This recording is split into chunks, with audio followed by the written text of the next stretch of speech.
ओम शांति। 25 जुलाई 2023 की साकार मधुर मुरली है। आज की मुरली में बाबा ने हम बच्चों को एक टाइटल दिया है, सद्गुरु पोत्रे। तो बाबा कहते हैं, मीठे बच्चे सिर्फ 2 अक्षर याद करो। हम हैं सद्गुरु पोत्रे, जो ब्रह्मा बाप द्वारा दादे का वर्षा लेते हैं। ले रहे हैं ना हम सभी, ब्रह्मा बाप द्वारा शिव बाबा का वर्षा। कहे हाँ जी बाबा। प्रश्न, चढ़े तो चाखे वैकुंठ रस। ये गायन तुम बच्चों से लगता है, दूसरों से नहीं। क्यों? बाबा उत्तर देते, क्योंकि तुम्हारे सामने जबरदस्त मंजिल है। तुम बाप के पास परमधाम घर जाते हो, फिर नई दुनिया में आते हो। दूसरे किसी के लिए भी ये गायन नहीं हो सकता।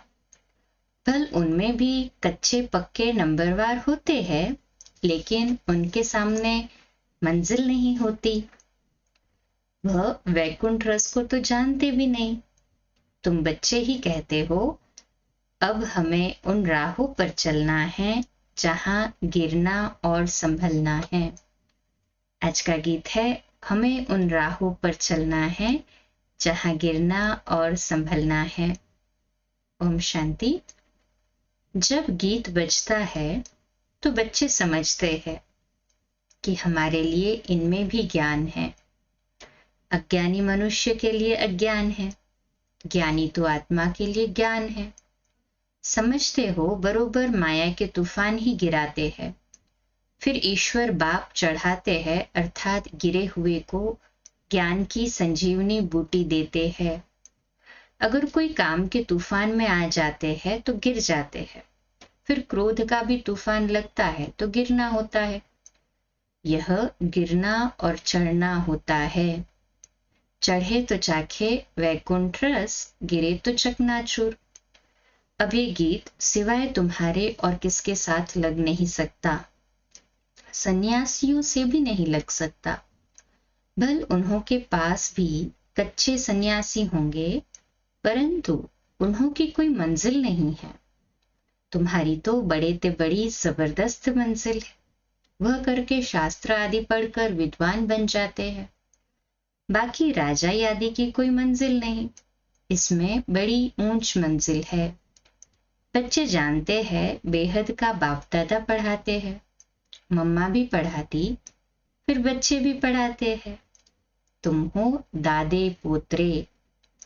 अमृतसर में दादे पोत्रे होते हैं, फिर कहेंगे ये 7वीं पीढ़ी है, ये दूसरी पीढ़ी है। तुम समझते हो, सतयुग में भी पीढ़ी चलती है देवताओं की। डिनाइस्टी चलती है ना, पहली पीढ़ी, दूसरी पीढ़ी। यहाँ फिर तुम्हारी पीढ़ियां नहीं है। एक दादा, एक बाबा, एक मम्मा और बच्चे बच्चियां। बस दादे पोत्रे से आगे कुछ नहीं कहेंगे। अब ये याद करना तो अति सहज है ना। हम ब्रह्मा कुमार कुमारियां हैं। ब्रह्मा हुआ हमारा बाबा, दादा है शिव, उनसे मिल्कियत मिलती है। कितनी सहज बात है। हम दादे पोत्रियां ब्रह्मा कुमार कुमारियां हैं। ब्रह्मा एक ही बच्चा है शिव का। ऐसे नहीं कहेंगे कि हम विष्णु कुमारी अथवा शंकर कुमारी है। प्रजापिता एक है। प्रजापिता एक ही है। ब्रह्मा को कहा जाता है प्रजापिता। बाबा बहुत सहज समझाते हैं। ब्रह्मा कुमार कुमारियां, तुम ब्रह्मा कुमार कुमारी बने हो शिव बाबा से वर्षा लेने लिए। शिव बाबा कहते हैं, ऐसे ऐसे कोई को समझाओ। याद जरूर शिव बाबा को करना है, जिससे वर्षा मिलता है। और कोई को याद करेंगे तो नरक का वर्षा मिलेगा। ये तो समझ की बात है। वर्षा बाप से नहीं, दादे से मिलता है। स्वर्ग का रचयिता ज्ञान दाता वह है। शिव बाबा सुनाते हैं ब्रह्मा द्वारा, फिर ये ब्रह्मा भी सुन लेते हैं। ब्रह्मा की भी पहली पहली बच्ची सरस्वती गाई हुई है। ब्रह्मा कुमारी, सरस्वती, जगत अम्बा कितनी गाई हुई है। वह ब्रह्मा से भी जास्ती वर्षा ले लेती है।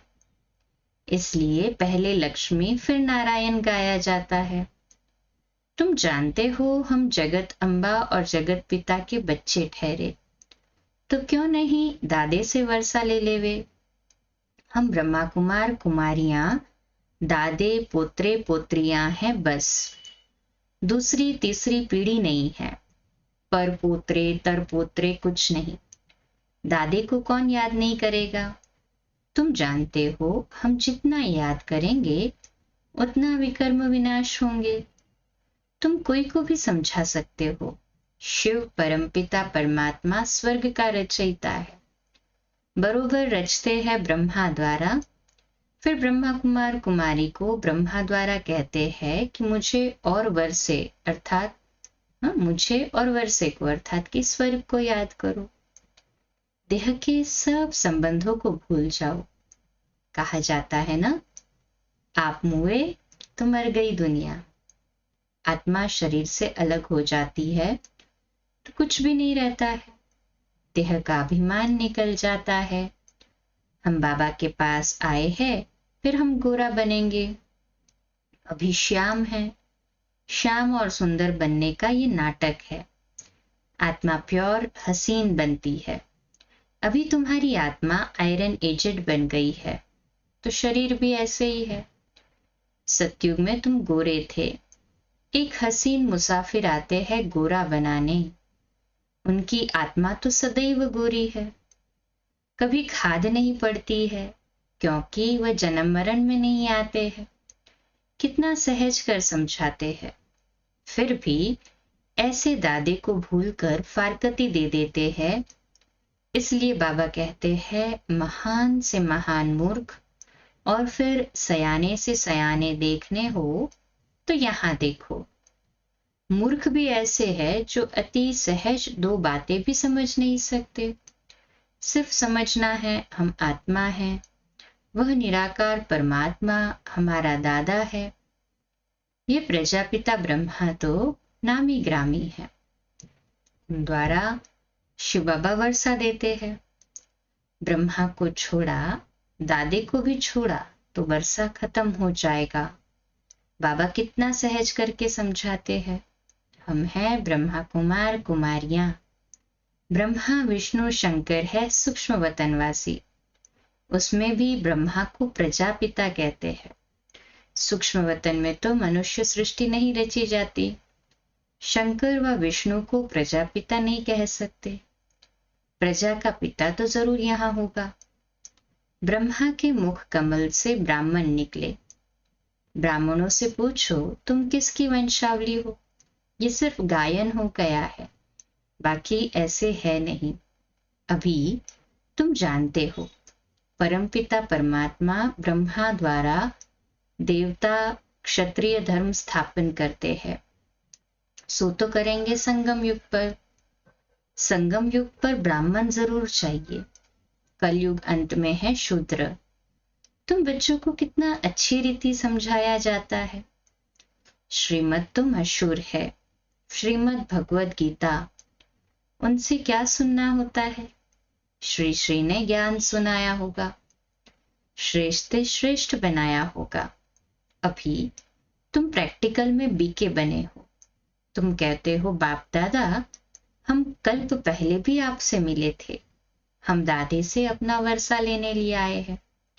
अच्छा, उससे क्या बने थे। सूर्यवंशी व चंद्रवंशी। श्री नारायण को वरा था या श्री राम को। तो कहते हैं बाबा हम तो श्री नारायण को वरेंगे, परंतु फिर भूल जाते हैं। जो इतना लायक बनाते हैं उनको भूल जाते हैं। दादे को व बाप को शल कोई भी न भूले।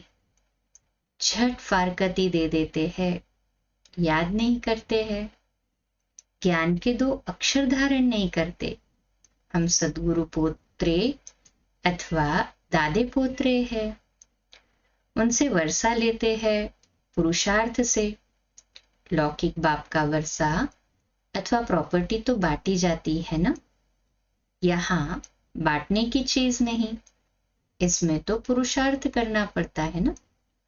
कोई मून आदि में प्लॉट नहीं खरीद करना है, यहाँ तो राजाई के मालिक बनते हो। पाठ तो यहाँ ही बजाना है, मून आदि में नहीं जाना है। इसको साइंस घमंड कहा जाता है। अति घमंड में जाने से विनाश को प्राप्त करते हैं। क्या क्या निकल पड़ा है, हजारों लाखों माइल तक जाते हैं। उनको मालूम पड़ता है अभी यहाँ तक कहाँ तक पहुंचा है। हाँ, उनको मालूम पड़ता है कि अभी ये कहाँ तक पहुंचा है। जो स्पेस जाता है, स्पेस में जाते हैं तो उनको पता चलता है कि अभी कहाँ तक पहुंचे हैं। पापा पूछ रहे, पता चलता है क्या? फिर पता चलता है ऊपर चंद्रमा में क्या है। चंद्रमा तो शीतल है ना, सूर्य के आगे जाने से तप जाएंगे। कितना साइंस घमंड है।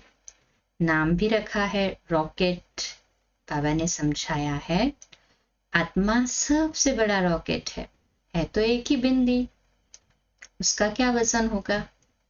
बिंदी में कितनी सारी नॉलेज है, एक सेकेंड में कहां से कहां उड़ जाती है। परम धाम भी उड़ जाते हैं, तो रॉकेट से भी तेज हुए ना हम तो। बाबा को याद किया और सेकेंड में उड़े। ये भी शुरूढ़ बुद्धि अर्थात तीक्ष्ण बुद्धि ही समझकर समझा सकते हैं। शिव बाबा भी बिंदी है। लिंग स्वरूप कहने से कहेंगे इतनी बड़ी आत्मा तो होती नहीं, न परमात्मा ही ऐसा होता। वह फिर कहते हैं परमात्मा तो ब्रह्म है, कुछ भी समझ न सके। जब तक कोई सम्मुख न आए तब तक परमात्मा के नाम रूप आदि को समझ न सके। हम भल शिव बाबा का चित्र दिखाते हैं, परंतु ऐसा है नहीं। वह तो बिंदी रूप है ना। लेकिन बिंदी की पूजा कैसे करेंगे, फूल आदि कैसे चढ़ाएंगे? तो ये भक्ति मार्ग चला आता है। पूजा के लिए मंदिर में बड़ा रूप बना दिया है। अच्छा, बाबा कहते हैं किसकी बुद्धि में ये ज्ञान न बैठे, फिर भी ये तो समझ सकते हो ना कि हम ब्रह्मा कुमार कुमारी है, दादे पोत्रे है, ऊंचते ऊंच शिव भगवान है। उनकी रचना को तो गॉडफादर नहीं कहेंगे, हम हैं उनके पोत्रे। वह कहते हैं मैं तुमको स्वर्ग का मालिक बनाता हूँ। तुम भी जानते हो हम अभी तमोप्रधान सावरे है, बाबा से सतोप्रधान गोरे बन रहे हैं। फिर कामचिता पर चढ़ने से सभी काले बन जाते हैं, श्याम और सुंदर बनते हैं। अब फिर तमोप्रधान बनने लिए बाप को याद करना है। बाबा कहते हैं अभी फिर तमोप्रधान से सतोप्रधान बनना है तो बाबा को याद करना है। तमोप्रधान बने ना तो बाबा को याद करके ही सतोप्रधान बनेंगे। एक मुसाफिर कितने को हसीन बनाते हैं, विश्व का मालिक बनाते हैं। सिर्फ कहते हैं मुझ बाप को याद करो, नहीं तो वर्षा कैसे मिलेगा। विकर्म विनाश के लिए योग अग्नि चाहिए, डबल अंडरलाइन। इतना योग हमारा तीक्ष्ण हो जाए कि वो अग्नि का रूप ले ले, तब विकर्म विनाश होंगे। सभी वही पुरुषार्थ कर रहे हैं ना। दिल से कहे हाँ जी बाबा। घड़ी घड़ी याद करना है। कई समझते हैं हम बच्चे तो हैं, परंतु सारा दिन याद नहीं करेंगे तो विकर्म विनाश नहीं होंगे, खुशी का पारा नहीं चढ़ेगा। सिर्फ ऐसे समझ ले कि भाई हम तो बच्चे ही है ना बाबा के, तो याद तो है ही नहीं, पुरुषार्थ करना है। 20-25 वर्ष वालों को भी ये बात बुद्धि में नहीं बैठती, भूल जाते हैं। फिर पुरानी दुनिया में जाकर तकदीर को लकीर लगा देते हैं। माँ बाप की गोद में आने से ही तकदीर शुरू होती है। मम्मा बाबा कहने से स्वर्ग के हकदार तो बने ना। प्रजा भी कहती है ना हमारा हिंदुस्तान सबसे ऊंचा। अरे सबसे ऊंचा होता तो फिर कर्जा क्यों उठाते, कंगाल क्यों बनते। यहाँ से बहुत धन ले गए हैं। कारखानों से पैदाइश होती है, कारखाना न निकाले तो कोई को नौकरी न मिल सके, नौकरी न मिले तो पालना कैसे करे। दुखी हो पड़े हैं। इसलिए भारत के लिए कितनी युक्ति रची हुई है। बच्चों को बहुत दुख न हो उसके लिए ये युक्ति है। यहाँ से कितने बाहर जाते हैं नौकरी करने, क्योंकि वहां पैसे बहुत मिलते हैं। बाप कहते हैं, हमारा तो कांटों पर भी प्यार है, सब पतितों को आकर पावन करता हूँ। कांटों पर भी प्यार है तो कांटों से जो फूल बनते हैं उन पर भी प्यार है। ड्रामा अनुसार सबको सदगति देता हूँ, सबका सदगति दाता राम। तो सबका प्यारा हुआ ना, उसमें कांटे भी है तो फूल भी है। कायदे अनुसार स्वर्ग की स्थापना होती है तो उसके लिए लायक भी बनाते हैं। कहते हैं ना, पतित पावन आओ आकर पावन बनाओ। अभी तुम जानते हो पतित पावन बाप आया है, भारत को खास और दुनिया को आम पावन बनाते हैं। सर्वोदया लीडर नाम रखाया है, ये भी अपने पर नाम रख दिया है, जैसे श्री श्री 108 कहलाते हैं। सर्व माना सब, कोई भी मनुष्य तो सबकी सदगति कर ना सके ना, तो भी हम समझ सकते हैं कि सर्व का सदगति दाता तो एक शुभ बाप ही है। अच्छा, मीठे मीठे सिकिलदी बच्चों प्रति माता पिता बाप दादा का याद प्यार और गुड मॉर्निंग। रूहानी बाप की रूहानी बच्चों को नमस्ते। हम रूहानी बच्चों की रूहानी माता पिता बाप दादा को याद प्यार गुड मॉर्निंग और नमस्ते। वाह बाबा वाह, शुक्रिया बाबा शुक्रिया। धारणा के लिए मुख्य सार है, पहली पॉइंट, देहभान को भूलने के लिए जीते जी मरना है। आप हुए मर गई दुनिया, बार बार इस देह से न्यारा होने की प्रैक्टिस करनी है। दूसरी पॉइंट, हम दादे पोतरे हैं, हमें लायक बन उनसे पूरा पूरा वर्षा लेना है। आत्मा को योग बल से पावन बनाना है, खुशी में रहना है। आज का मीठा वरदान, अशांति व हंगामों के बीच शांति कुंड की अनुभूति कराने वाले शांति स्वरूप भव। आज का हमारा स्वमान, मैं शांत स्वरूप आत्मा हूं। विश्लेषण, जब किसी स्थान पर हंगामा हो तो उस झगड़े के समय शांति की शक्ति की कमाल दिखाओ। सबकी बुद्धि में आए कि यहाँ तो शांति का कुंड है, शांति कुंड बन शांति की शक्ति फैलाओ। शांति स्वरूप होकर शांति कुंड का अनुभव कराओ। उस समय वाचा की सेवा नहीं कर सकते, लेकिन मनसा से शांति कुंड की प्रत्यक्षता कर सकते हो। सबको वाइब्रेशन आने चाहिए कि बस यहाँ से शांति मिलेगी, तो ऐसा वायुमंडल बनाओ। स्लोगन, स्वयं की और सर्व की चिंताओं को मिटाना ही शुभ चिंतक बनना है। अच्छा, कम बोलो, धीरे बोलो, मीठा बोलो, सत्य बोलो, सोच समझकर बोलो। निमित्त भाव, निर्माण भाव, निर्मल वाणी। आज का नया दिन आप सभी को मुबारक हो, मुबारक हो, मुबारक हो। शुभ दिवस। आज रात्रि अव्यक्तवाणी पर क्लास 9:45 बजे, कल सुबह लाइव अमृत वेला मेडिटेशन 3:30 से 4:30 और मुरली क्लास सुबह 4:45 बजे। ओम शांति।